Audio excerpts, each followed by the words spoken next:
ఆలోచిద్దాం.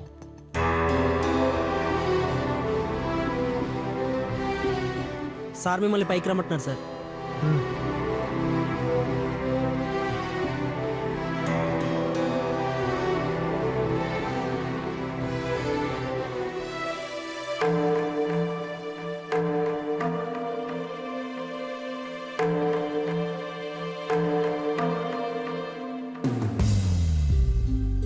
యా తప్పకుండా తప్పకుండా.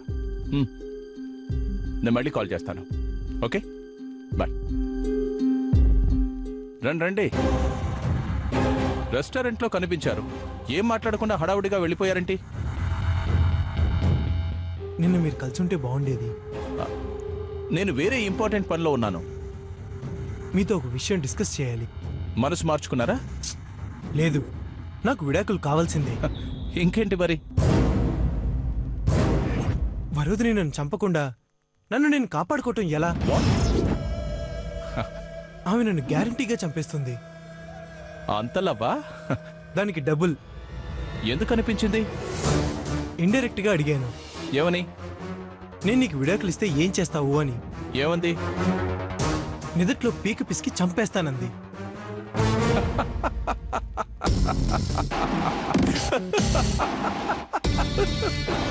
అంత నవ్వొచ్చే విషయం ఏముంది ఇందులో? చాలా ఉంది. ఏ తప్పు చేయకుండానే ఆవిడకు విడాకులు ఇస్తానంటే ఏ భార్య అయినా అలాగే రియాక్ట్ అవుతుంది. లేకపోతే కాళ్ళు పట్టుకొని కన్నీళ్లు పెట్టుకొని నా కాపురంలో నిప్పులు, నా జీవితంలో బొగ్గులు పోయకుండా బ్రతిమాలకుంటుందా? ఆమెలో ఈ యాంగిల్ నేను ఎప్పుడూ చూడలేదు. ఫోన్లో నన్ను తిట్టిన తిట్లు మీరు వినలేదా? నోటితోనే పోతుందనుకున్నాను. తిట్లతో పోయేది బుల్లెట్ దాకా వస్తుందని నేను అనుకోలేదు. ఇప్పుడేంటి మీ భయం? మీ భార్య మిమ్మల్ని చంపేస్తుందని భయపడుతున్నారా? ఏ నిదట్లోనో ఉన్నప్పుడు తిండితోటి మొహం మీద నొక్కేస్తే? సంవత్సరం కాపురం చేశాక ఏ భార్య అయినా తన భర్తను చంపాలనుకోదు. కాపురం ఎక్కడ చేశాం? సంవత్సరం నుంచి విడివిడిగానే పడుకుంటున్నాం.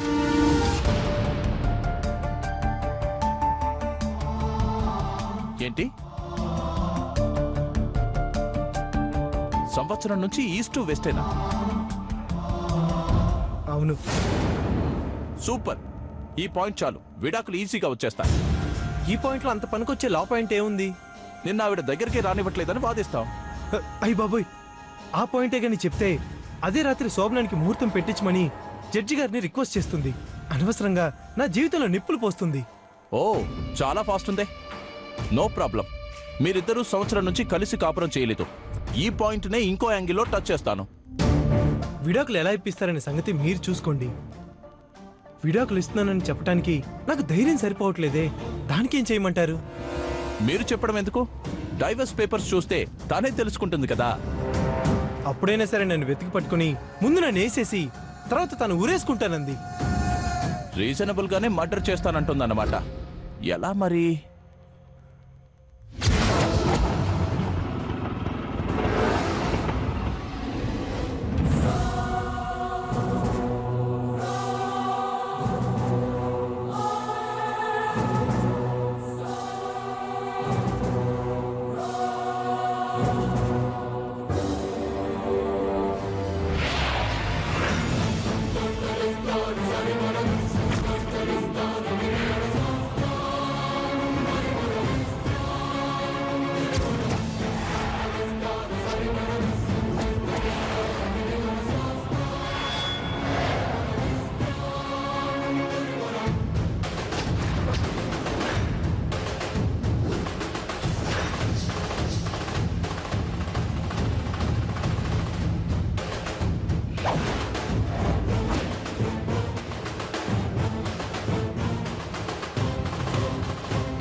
బాబు సార్.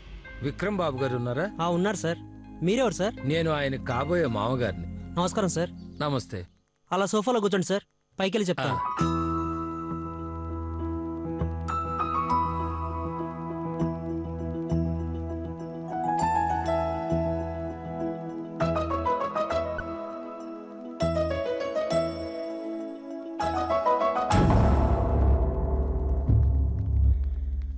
సార్ మిమ్మల్ని కలవడానికి మీ మామయ్య గారు వచ్చారు సార్. అలాగా? మావయ్య గారా? ఏయ్ రమ్మని చెప్పు. సరే సార్.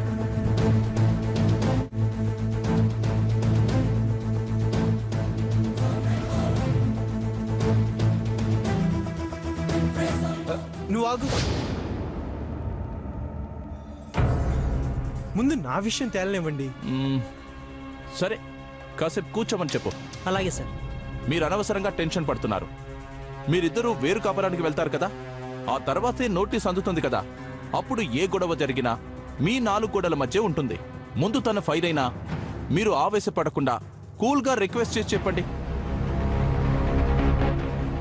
నీతో కాపురం చేయడం నాకు ఇష్టం లేదన్నాక ఈ కాలం అమ్మాయిలు గో టు హెల్ అని వెళ్ళిపోతున్నారు తప్ప కాళ్ల దగ్గర పడుంటానని బ్రతిమాలుకునే ఛాన్సే లేదు. అంతేనంటారా? అంతే, ఇంకేం డౌట్స్ పెట్టుకోవద్దు. ముందు నువ్వు కొంచెం కూల్గా ఉండు.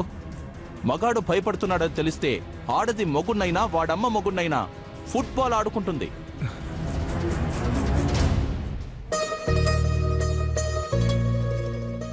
సార్ కాఫీ తీసుకోండి సార్.